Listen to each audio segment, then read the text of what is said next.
एकछिन पर्खनुहोस्। यदि तपाईँले सुन्नुभएको छ कि नेपाल सरकारले 500 र 1000को नोट बन्द गर्दैछ, त्यो खबर गलत हो। सोसल मिडियामा भाइरल भएका यी कुरा सत्य होइनन्। अर्थमन्त्रीज्यूले के भन्नुभयो त्यो सुन्नुहोस्। यो अफवाह एक्कासी आएको होइन। मार्च 27मा हाम्रा नयाँ अर्थमन्त्री डाक्टर सोनिम वाग्लेले पदभार सम्हाल्ने बित्तिकै भन्नुभयो, आर्थिक सुधारको लागि 15वटा पुराना कानुन खारेज गरिनेछ। केही विज्ञहरूले खारेज र वित्तीय कानुन भन्ने शब्द देखेर भनिदिए, नोट बन्द हुँदैछ। तर यो सरासर गलत बुझाइ हो।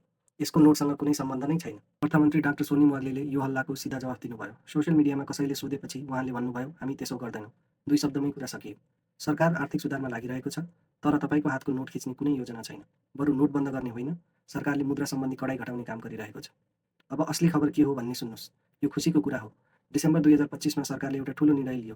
भारतको 200 र 500को नोट जुन नोभेम्बर 2016 पछि छापिएका हुन्, ती नोटहरू अब नेपालमा क्यारी गर्न लिगल भएको छ। 25,000 भारूसम्म।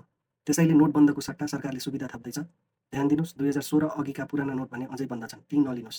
Follow us for more.